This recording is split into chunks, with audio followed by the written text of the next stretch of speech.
صفحہ نمبر 38، آیت نمبر ہے 39۔ آیت نمبر ہے 39۔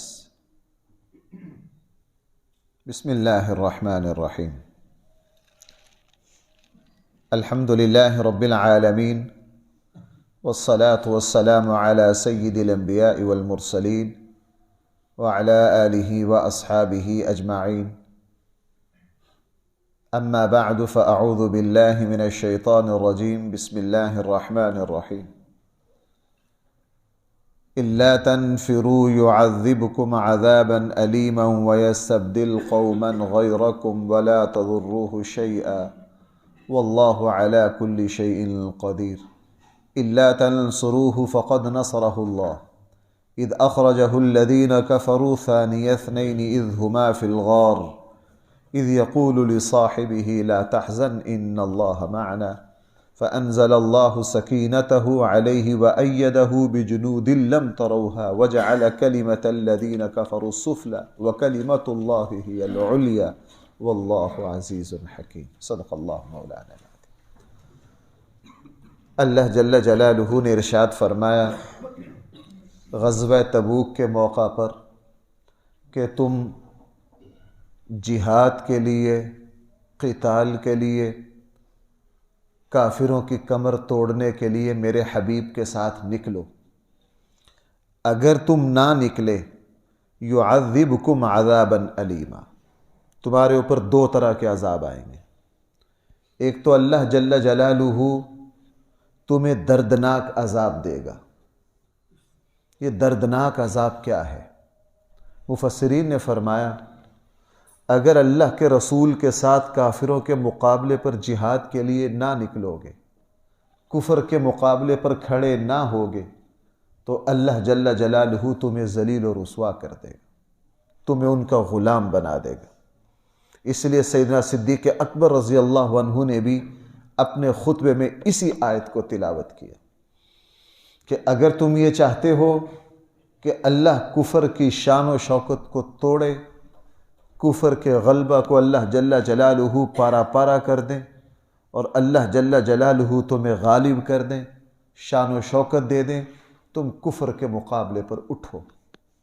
یہاں بھی یہ بات ذہن میں رہنی چاہیے کہ اسلام کا شدت اور طاقت کا جو جواب ہے کفر کو، وہ پہلا قدم نہیں ہے بھائی، وہ پہلا قدم نہیں ہے۔ چونکہ آج ہم اللہ کی کتاب سے دور ہیں، اللہ کی کتاب سے دور ہیں، اس لیے ہم درجہ بندی نہیں سمجھتے اللہ اور اس کے رسول کے احکامات کی۔ اسلام نے بنیادی طور پر ہمیں یہ حکم دیا ہے کہ تم پوری انسانیت کے سامنے اللہ کی دعوت کو رکھو۔ بھائی کس کو رکھو؟ اللہ کی دعوت رکھو۔ اس لیے اسلام سراپا دعوت ہے۔ اسلام بھائی سراپا کیا ہے؟ دعوت ہے۔ لیکن انسانوں کے دو مزاج ہیں ہر جگہ، اور اس میں سے آپ ہر کوئی اس کو سمجھ سکتا ہے چونکہ وہ ہمارے اندر کا مرض ہے۔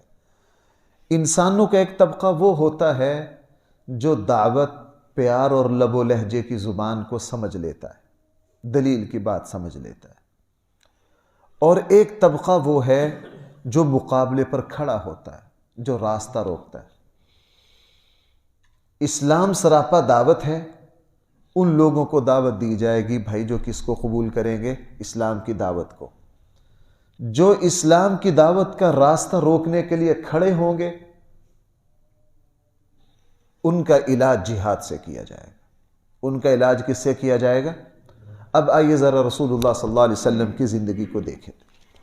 نبی کریم صلی اللہ علیہ وسلم کے 13 سال مکہ معظمہ کے، آپ علیہ السلام نے مکہ میں صرف دعوت دی، لیکن ان میں وہ خوش نصیب، اس لیے وہ امت کا سب سے افضل ترین حصہ اور جوہر ہے، وہ اس امت کی بنیاد ہے، وہ 250 صحابہ مہاجرین جنہوں نے رسول اللہ صلی اللہ علیہ وسلم کی دعوت پر لبیک کہا۔ 13 سالہ محنت میں اللہ کے نبی کو اندازہ ہو گیا کہ جو سلیم الفطرت اور جو پاکیزہ لوگ تھے وہ میری دعوت کو قبول کر چکے ہیں، اب یہاں آپریشن کرنا پڑے گا، دوائی سے شفا نہیں ہوگی، دوائی سے جن کو شفا ہونی تھی وہ ہو گئی، اب یہ انسان کا بیکار عضو ہے، اب ان کو انسانیت سے کاٹنا پڑے گا۔ رسول اللہ صلی اللہ علیہ وسلم مدینہ منورہ تشریف لے گئے، اور پہلے ہی سال کے آخر میں یا دوسرے سال کے آغاز میں غزوہ بدر ہوا، اور مکہ کے وہ بد فطرت سردار جن کو رسول اللہ صلی اللہ علیہ وسلم نے 13 سال سمجھایا تھا، نبی کریم صلی اللہ علیہ وسلم اور آپ کے صحابہ کے ایک وار سے وہ 70 بدبخت جو اسلام کے راستے میں سب سے بڑی رکاوٹ تھے، بھائی اللہ جل جلالہ نے ان کو صفحہ ہستی سے مٹا دیا۔ اس کے بعد پورے عرب میں رسول اللہ صلی اللہ علیہ وسلم جہاں جہاں دعوت کے لیے رکاوٹ آئی وہاں وہاں جہاد کے ذریعے اس کو بھائی کیا کیا گیا۔ اس لیے جہاد بھی اسلام کی دعوت ہے، جہاد بھی کیا ہے؟ اسلام کی دعوت ہے۔ اب آئیے ذرا اس آیت پر، قرآن کریم نے ارشاد فرمائے الا تنفروا، اگر تم اللہ کے حبیب کے ساتھ نہ نکلے، یعذبکم عذابا علیما، اللہ جل جلالہ تمہیں دردناک عذاب دیں گے، تم کافروں کے سامنے ذلیل و رسوا ہو جاؤ گے۔ اس لیے کفر کے مقابلے پر کھڑے ہو۔ صحابہ اکرام کھڑے ہوئے، اپنی ہر چیز چھوڑ کر میدان میں آئے، اور پھر دونوں کام انجام دیے۔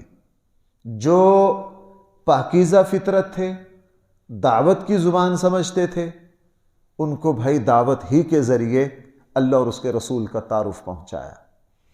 اس لیے صحابہ اکرام جنگ سے پہلے بھائی کیا کیا کرتے تھے؟ اسلام کی دعوت دیتے۔ اور جو بد فطرت تھے ان کا علاج کس سے کیا؟ ان کا علاج جہاد کے ذریعے کیا۔ میں اس کی مثال دوں، مثلا آج کا یورپ ہے، آج کا کفر ہے، اس میں سے بہت بڑی تعداد وہ ہے جو دعوت کی زبان کو سمجھتی ہے۔ اس لیے یورپ میں آپ دیکھ رہے ہیں تیزی سے اسلام پھیل رہا، علماء کی، عام مسلمانوں کی کوششوں سے تیزی سے اسلام پھیل رہا ہے۔ لیکن وہاں کی ایک قوت وہ بھی ہے جو دعوت کی زبان نہیں سمجھتی، وہ کبھی عراق پر حملہ آور ہوتی ہے، کبھی افغانستان پر حملہ آور ہوتی ہے۔ جب یہ بدبخت پوری یورپی قوت افغانستان پر حملہ آور ہوئی تو بھائی پھر اللہ نے ان کا غرور جہاد کے ذریعے خاک میں ملایا۔ وہ دنیا کا سب سے کمزور ملک، جنگ زدہ ملک، جس کی کوئی سڑک بھی صحیح سالم نہ تھی، اللہ جل جلالہ نے پوری دنیا کفر کو اکٹھا کیا افغانستان میں، اور جہاد کے ذریعے اللہ جل جلالہ نے پھر ان کافروں کو کیا کر دیا؟ ذلیل و رسوا کر دیا۔ اس لیے قرآن نے پہلی بات یہ فرمائی الا تنفروا، صحابہ اکرام سے خطاب فرمایا اگر تم تبوک میں اللہ میرے حبیب کے ساتھ نہ نکلو گے، یعذبکم عذابا علیما، تو تمہیں اللہ جل جلالہ بھائی کیا دے گا؟ دردناک عذاب۔ اگلی بات میرے اور آپ کے کان کھڑے کرنے کے لیے کافی ہے، یہ بڑی عبرت والی اگلی بات قرآن نے فرمایا اگر تم میرے دین اور میرے نبی کی مدد کے لیے کھڑے نہ ہوئے، میں تمہارا ہرگز محتاج نہیں ہوں، یستبدل قوما غیرکم ولا تضروہ شیئا، میں تمہاری جگہ کسی اور قوم کو لے آؤں گا اور تم مجھے کچھ بھی نقصان پہنچا نہ سکو گے۔ اگر تم اسلام کی مدد کے لیے کھڑے نہیں ہوتے، اسلام کی اشاعت کے لیے، اسلام کی دعوت اور تبلیغ کے لیے، اسلام کو غالب کرنے کے لیے، اقامت دین کے لیے، اللہ کے کلمہ کو بلند کرنے کے لیے تم کھڑے نہیں ہو سکتے، اور تم اسلام کو پشت دکھاتے ہو، اللہ کو کسی کی کوئی پرواہ نہیں ہے، اللہ تمہیں مٹا دے گا، تمہاری جگہ دوسروں کو لے آئے گا۔ اور ذرا اپنی تاریخ پر میں نے پہلے بھی کئی مرتبہ اس تسلسل کو ذکر کیا ہے، ذرا توجہ ڈالیے۔ دنیا میں مذہبی قیادت بھائی کن کے پاس تھی حضور کے زمانے میں؟ یہودیوں کے پاس۔ بھائی کن کے پاس تھی؟ آپ اور پیچھے چلے جائیے، سیدنا ابراہیم خلیل اللہ علیہ السلام سے لے کر حضرت اسحاق و اسماعیل، حضرت یعقوب، حضرت یوسف، چلتے چلاتے ساری قیادت کن کے پاس ہے انسانیت کی؟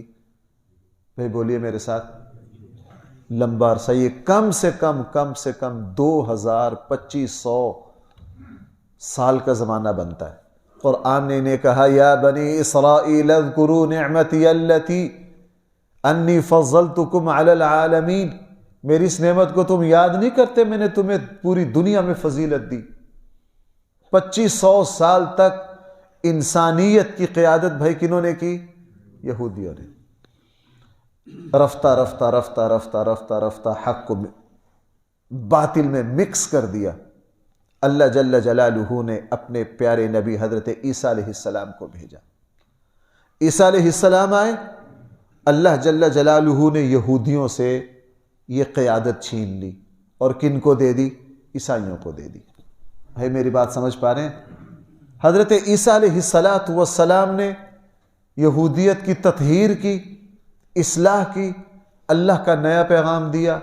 عیسائی کھڑے ہوئے، 570 سال تک اللہ جل جلالہ نے اپنے نمائندہ زمین پر کن کو رکھا؟ عیسائیوں کو۔ تھوڑا زمانہ نہیں ہے، کتنا عرصہ بھائی؟ 570 سال۔ لیکن عیسائیوں نے بھی جب اس امانت کی ادائیگی میں بددیانتی کی تو اللہ جل جلالہ نے عیسائیوں کو بھی مٹا دیا، یہودیوں کو بھی مٹا دیا۔ زمین پر اپنا نائب کس کو بنا دیا؟ نبی کریم صلی اللہ علیہ وسلم۔ اور آپ کے ساتھ وہ قوم جس کو امی کہتے تھے، ان پڑھ کہتے تھے، بدو کہتے تھے، رسول اللہ صلی اللہ علیہ وسلم نے انہی جاہلوں میں سے، انہی بدوؤں میں سے صدیق اکبر اور عمر فاروق جیسے ہیرے نکال کر رسول اللہ صلی اللہ علیہ وسلم کے ساتھ کھڑے کر دی۔ اب وہ لوگ جو قبائلی تھے، آپ کبھی اسلام آباد جائیے، اسلام آباد، کراچی، لاہور کی چمک دمک دیکھیے، پھر افغانستان کے بارڈر پر جائیے، آپ کو تمدن کے فرق کا اندازہ ہو جائے گا۔ اور افغانستان کے بارڈر کا کوئی گاؤں اٹھے اور پورے پاکستان کی تہذیب کو لپیٹ کر پرے مارے اور پورے پاکستان پر اپنا جھنڈا لہرا دے تو بھائی کیا یہ حیران کن واقعہ نہیں ہے؟ وہ عرب کے بدو جن کے جسم پر لباس نہیں تھے، جانوروں کی کھالیں لپیٹتے تھے اوپر اور دھوپ میں خشک کر کے گوشت کھاتے تھے، اللہ جل جلالہ نے رسول اللہ صلی اللہ علیہ وسلم کی برکت سے ان کو اٹھایا اور انہوں نے پوری دنیا کی تہذیب کو پاؤں میں رولا، کیسر و کسریٰ کے غرور کو خاک میں ملایا اور پوری دنیا پر اسلام کا جھنڈا لہرایا۔ رفتہ رفتہ پھر آگے کیا ہوا؟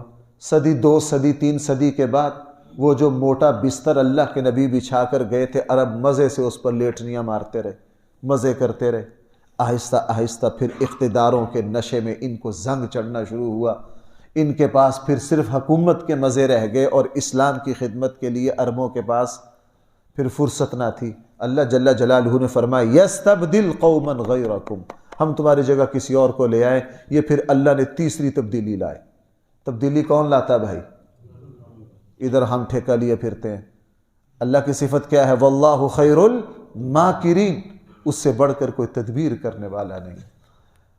اب عربوں کے پاس اسلام کا وقت نہیں رہا، اللہ جل جلالہ نے پھر ترکوں کو اٹھا دیا اور ترکوں کی باری بعد میں آئی۔ اللہ جل جلالہ نے پھر ایران، یہ روسی ریاستوں سے اٹھائے۔ میں نے کئی مرتبہ آپ سے عرض کیا، یہ بڑے بڑے محدثین، امام بخاری کہاں کے ہیں؟ امام مسلم کہاں کے ہیں؟ امام ترمذی کہاں کے ہیں؟ امام نسائی کہاں کے ہیں؟ امام ابو حنیفہ کہاں کے ہیں؟ ان کا تو عربوں سے کوئی لینا دینا نہیں ہے، ان کا تو عربوں سے کوئی لینا دینا نہیں ہے۔ اور عرب خطے سے اسلامی قیادت تبدیل ہو کر ایران اس علاقے میں آ گئی اور پھر پوری دنیا میں انہوں نے اسلام کی خدمت کی اور خوب خدمت کی۔ آہستہ آہستہ پھر یہ بھی کمزور ہو گئے۔ اللہ جل جلالہ نے ان سے قیادت لے کر پھر بعد میں کن کو دے دی؟ ترکوں کو دے دی۔ اور ترکوں کا تو عجیب ہوا، یہ تو اسلام کو مٹانے آئے تھے۔ بھائی ترک کس لیے کھڑے ہوئے تھے؟ اور اسلام کی اینٹ سے اینٹ بجا دی۔ ایک دن میں علامہ ابن کثیر نے لکھا ہے کہ ترکوں کے ہاتھوں ایک دن میں 10 لاکھ مسلمان قتل ہوئے۔ یہ مسلمانوں کو قتل کر کے ان کے سروں کے مینار بناتے تھے۔ علامہ ابن کثیر نے لکھا ہے کہ ترکوں نے نے یہ قسم کھائی تھی کہ جب تک مسلمانوں کے خون سے ہمارے گھوڑے کے گھٹنے نہیں ڈوبیں گے اس وقت تک ہم ان کو نہیں چھوڑیں گے۔ تو کچھ ترک حکمرانوں نے کہا یہ تو ساری انسانیت کو ہی ذبح کر دیں گے۔ انہوں نے کیا کیا، ایک تالاب میں کوئی تقریباً 2-4 ہزار مسلمانوں کو قتل کیا، قیدیوں کو قتل کر کے اس کا خون ایک حوض میں بھرا، اور ان کا جو ترک بادشاہ تھا اس کو گھوڑے پر بٹھا کر اس حوض میں اتارا اور اس کے گھٹنے ڈوب گئے۔ اسے کہا لو تیرا جو قسم تھی وہ پوری ہو گئی، اب قتل کو روک دو۔ بھائی میری بات سمجھ پا رہے ہیں؟ مسلمانوں کو تہس نہس کر دیا۔ لیکن قرآن کیا کہہ رہا ہے، یستبدل قوما، ہم ان ایتوں کو نہیں سوچتے، یہ مضمون قرآن نے 6 جگہ ذکر کیا، میں ویسے اس پر زور نہیں دے رہا۔ وَيَسْتَبْدِلْ قَوْمًا غَيْرَكُمْ، تم اللہ اور اس کے رسول کی بات نہیں سنو گے۔ اللہ کو کسی کی کوئی پرواہ نہیں، اللہ کو کسی کی کوئی پرواہ نہیں ہے۔ ہوا کیا پھر؟ ہلاکو خان کا پوتا، اس زمانے میں اللہ نے شیخ سعدی جیسے لوگوں کو اٹھایا، ہلاکو خان کا پوتا اسلام میں داخل ہوا۔ وہ عرب جو پوری دنیا سے اسلام کو مٹانے آئے تھے، جنہوں نے مسلمانوں کے سر کی کھوپڑیوں کے ڈھیر لگا دیے تھے، اور جن کے گھوڑوں کے گھٹنے مسلمانوں کے خون میں ڈوبے تھے، جنہوں نے مسلمانوں کے کتب خانوں کو آگ لگا دی تھی، پھر اللہ نے انہی ترکوں میں سے یستبدل قوما غیرکم ایمان والے پیدا کیے۔ پھر دنیا حیرت زدہ ہو گئی کہ ایک زمانہ آیا کہ یہی ترک، یہی عثمانی پوری دنیا میں اسلام کے خادم بنے۔ پھر ان کا لقب کیا ہوتا تھا؟ خادم حرمین۔ ان کا لقب کیا ہوتا تھا؟ خادم حرمین۔ پوری آپ اس کا مطالعہ کر لیجئے۔ اس لیے بھائیوں میں یہ بات اس لیے عرض کر رہا ہوں، اللہ جل جلالہ نے اسلام کو میرے اور آپ کے دامن میں ڈالا ہے، لیکن ایسا نہ ہو کہ ہم پیدائشی مسلمان ہو کر رہ جائیں، نظریاتی مسلمان نہ ہوں۔ نظریاتی مسلمان، ہمارے ذمے ہے اسلام کی دعوت، اسلام کا غلبہ، اسلام کی اشاعت، اسلام کا ترجمان بننا۔ میں لفظ اسلام استعمال کر رہا ہوں، ہم کس کے نمائندہ ہیں؟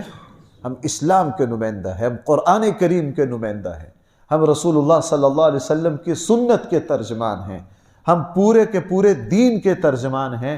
اور بھائی اگر اللہ نہ کرے ہم نے یا ہماری نسلوں نے اللہ کے اس دین سے منہ موڑا تو اللہ جل جلالہ بالکل بے نیاز ہے، بالکل بے نیاز ہے۔ اللہ جل جلالہ یہ اسلام اپنا اٹھائیں گے، یہ مٹنے کے لیے نہیں آیا، اس نے زمین پر قیامت تک رہنا ہے۔ پہلے دینوں کی طرح یہ مٹے گا نہیں، پہلے دینوں کی طرح یہ مٹے گا۔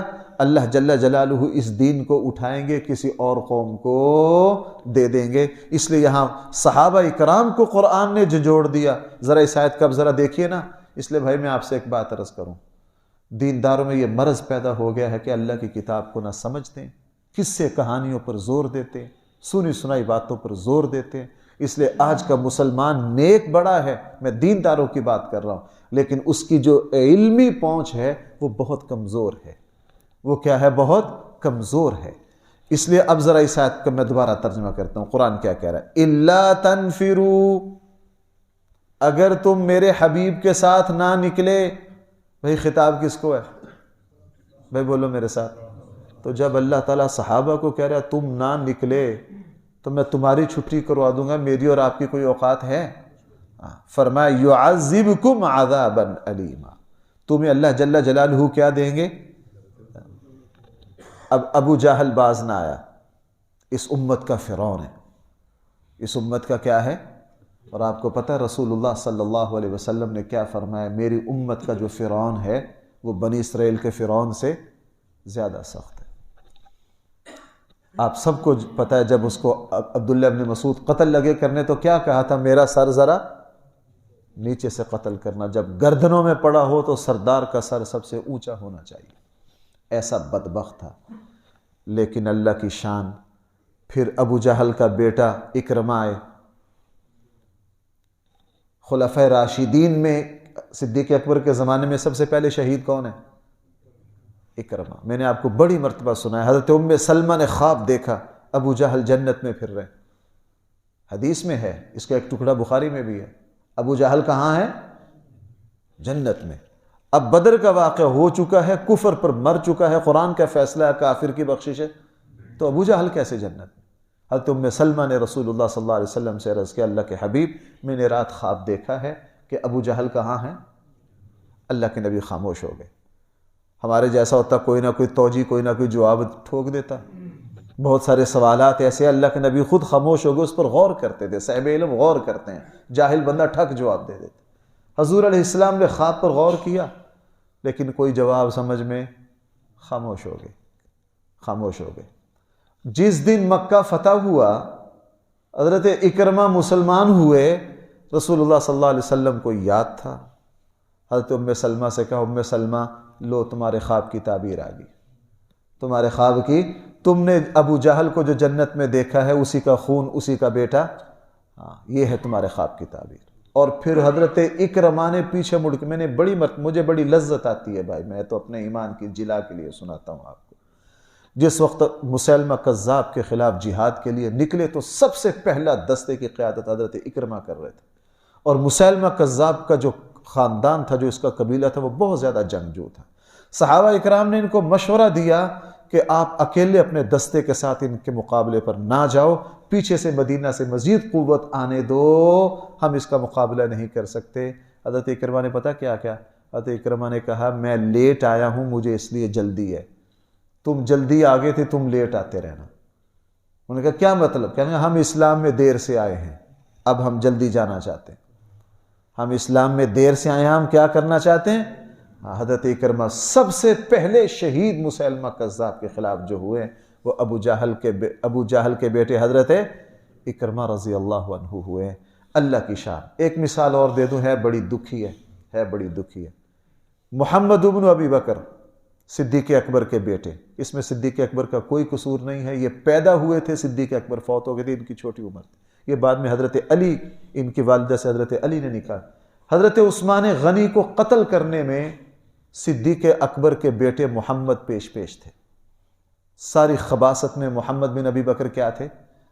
پیش تھے۔ باپ کیسا عظیم الشان، اگلے پوری آیت آ رہی۔ اللہ کی شان، اللہ کی شان۔